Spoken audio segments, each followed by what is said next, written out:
सब लोग मेरे बाद बोलेंगे। पहले मैं बोलूँगा, ये पूरी कविता जो है मेरे बाद बोलेंगे, ठीक है।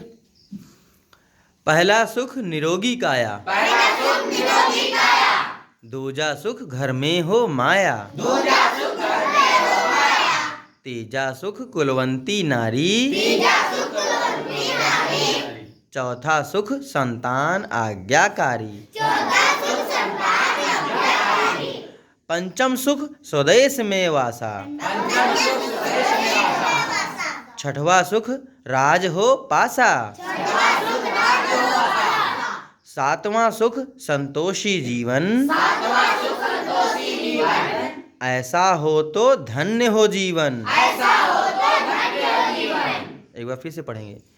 पहला सुख निरोगी काया, पहला सुख निरोगी काया, दूजा सुख घर में हो माया, दूजा सुख घर में हो माया, तीजा सुख कुलवंती नारी, तीजा सुख कुलवंती नारी, चौथा सुख संतान आज्ञाकारी, चौथा सुख संतान आज्ञाकारी, पंचम सुख स्वदेश में वासा, पंचम सुख स्वदेश में वासा, छठवां सुख राज हो पासा, छठवां सुख राज हो पासा, सातवां सुख संतोषी जीवन, सातवां सुख संतोषी जीवन, ऐसा हो तो धन्य हो जीवन। ऐसा हो तो धन्य हो जीवन। तो ये कविता अच्छी है, इसको बार बार पढ़ना, याद कर लेना, याद हो जाएगी। अब इसका मैं अर्थ बता देता हूँ तुम्हें, एक एक लाइन। पहला सुख निरोगी काया, पहला सुख निरोगी काया, तो यानी कि सबसे पहला सुख क्या होता है? आदमी के जीवन का सबसे पहला सुख होता है निरोगी काया।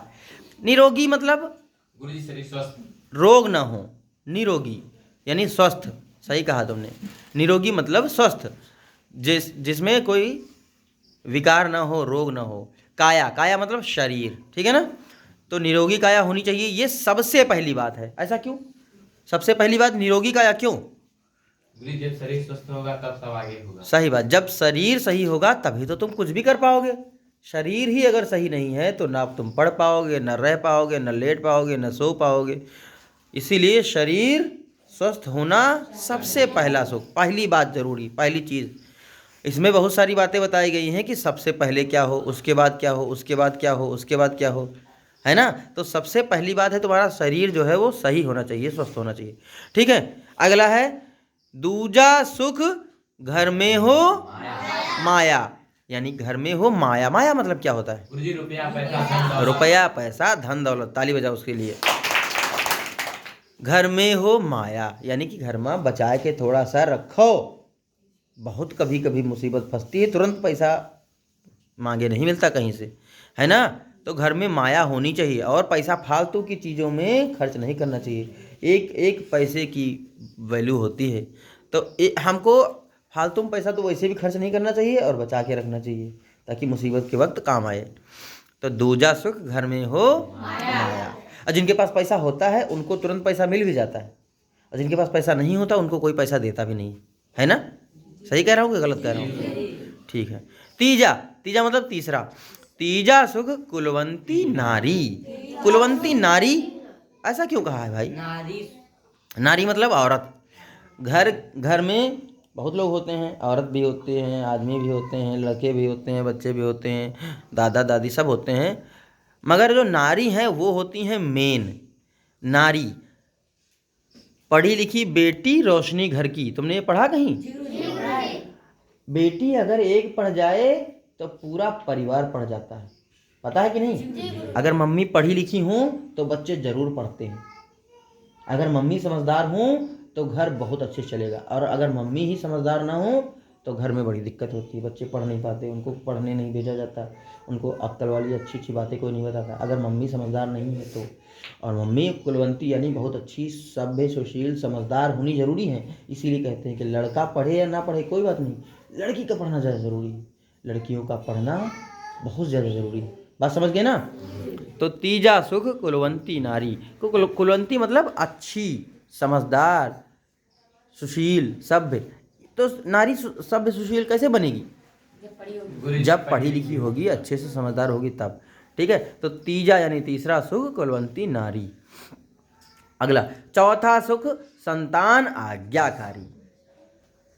चौथा सुख संतान आज्ञाकारी। तुम लोग देखते होगे तुम्हारे लोगों के सबके घरों में मम्मी पापा बहुत मेहनत करते हैं, कहीं भी देख लो हर जगह पे मम्मी पापा बहुत मेहनत करते हैं, है ना। मगर उनके जो बच्चे होते हैं वो अपने मम्मी पापा की बात ही नहीं सुनते। भाई अगर तुम अपने मम्मी पापा की बात नहीं सुनोगे तो तुम्हारे मम्मी पापा खुश होंगे या दुखी होंगे? दुखी होंगे। अगर तुम उनका साथ दोगे तो वो जितना पैसा कमाते हैं उससे ज़्यादा डबल ट्रिपल कमा सकते हैं, है ना। अगर तुम उनकी बात सुनोगे, साथ दोगे, उनकी हेल्प करोगे तो। अगर इनकी हेल्प नहीं करोगे तो क्या कर, वो टेंशन में आ जाएंगे फालतू, वो फिर कुछ नहीं करेंगे, है ना। फिर कहेंगे जो करना है करो, तुम अपने मन के हो तो अपने मन का करो। तो यानी कि संतान का मतलब चाहे लड़का हो चाहे लड़की, उसको आज्ञाकारी होना चाहिए। आज्ञाकारी मतलब जो आज्ञा मानता हो। किसकी आज्ञा? बड़ों की आज्ञा। जो अच्छी बात बताते हैं उनकी सबकी आज्ञा मानो, आज्ञाकारी बनो। जो आज्ञा मानता हो वो आज्ञाकारी।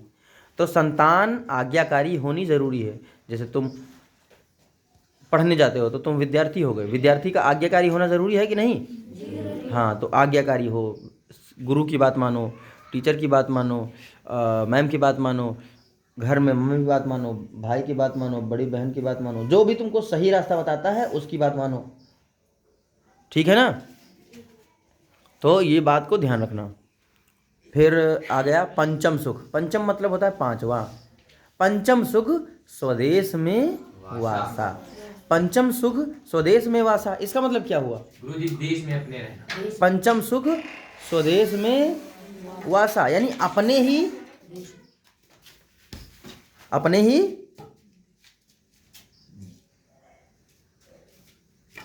स्वदेश में वासा, अपने देश में रहते हो, समझे कि नहीं? पंचम सुख स्वदेश में वासा यानी सबसे बड़ा पांचवा सुख ये है कि अपने देश में रहते हो, अपने घर में रहते हो। नहीं तो भैया पता चला तुम दूसरी जगह रह रहे हो तो हमेशा तुमको अपने घर की याद आई, तुम जो काम कर रहे हो वह नहीं कर भी हो अच्छे से, है ना। स्वदेश में वासा, अपने ही मतलब देश में रहो। पता बहुत से लोग ऐसे होते हैं जो काम करते हैं, पढ़ाई करते हैं यहाँ और काम करने चले जाते हैं दूसरे अमेरिका या कहीं और दूसरे देश में, तो वो अपने देश को उतना फ़ायदा नहीं पहुँचा पाते जितना पहुँचाना चाहिए। बहुत बड़े बड़े संस्थानों में IIT वगैरह में पढ़ते हैं, इंजीनियरिंग वगैरह पढ़ते हैं, पढ़ाई यहाँ किया और चले गए विदेश, तो फिर विदेश वालों को फ़ायदा होता है, अपने देश वालों को नुकसान हो जाता है, इसीलिए भारत पीछे है, समझे। तो पंचम सुख यानी पांचवा सुख है स्वदेश में वासा। छठवां यानी छठवां सुख राज हो पासा। राज मतलब घर नहीं, राज मतलब मालिकाना हक। एक तरीके से समझो कि हीरो की तरीके से रहो। अगर तुम कोई नौकरी करी हो तो तुमका दबिके रहा परी, है ना। अब अगर तुम अपना काम करी हो तो फिर राजा हो, जब चाहो तो दुकान खोलो, जब चाहो तो बंद करो, राजा हो तुम। दूसरे तुम्हारा कोई मालिक नहीं, तुम मालिक बनो, है ना। हीरो बनो तुम, भौकाल में रहो, है ना।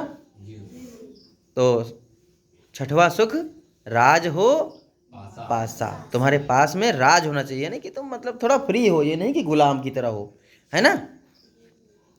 सातवां सुख संतोषी जीवन। सातवां सुख संतोषी जीवन यानी कि जीवन में यहाँ अपने थोड़ा संतोष करना सीखो। ये नहीं कि तुरंत परेशान हो जाओ छोटी छोटी बात पे। थोड़ा सा नुकसान होगा तो सह लो, थोड़ा सा कष्ट सह लो। ये नहीं कि तुरंत रोवे लगो, चिल्लाए लगो, परेशान हो जाओ, हाँ ये क्या हो गया, वो क्या हो गया, इतना घाटा हो गया, हार्ट अटैक आ जाए, दिल का दौरा पड़ जाए, ऐसे सब ना हो। संतोष करना सीखना पड़ेगा। सातवां सुख संतोषी जीवन, जितना मिला है उतने में खुश रहो, संतोष करना सीखो। संतोष करियो तो खुश रहियो, ठीक है ना। जो आदमी संतोष करते थे वो खुद खुश रहा थे और उनके साथ आसपास रहने वाले भी खुश रहते हैं। ऐसा नहीं कि वही खुश रहेगा। जैसे तुम खुश हो तो तुम्हारे आसपास वाले खुश हुई हैं, और तुम दुखी हो तो तुम्हारे आसपास वाले सब दुखी हुई जी हैं, है बात कि नहीं? ठीक। तो अगला है आखिरी, ऐसा हो तो धन्य हो जीवन। और अगर ये सब 7 प्रकार के अगर तुमको सुख मिलें ये वाले, तभी तो तुम्हारा जीवन धन्य होगा, तभी तो तुम्हारा जीवन सफल होगा, ठीक है ना। तो इसको अच्छे से फिर से पढ़ना, और बहुत कविता है अच्छी, इसको हमेशा अपने दिमाग में रखोगे। Okay, thank you.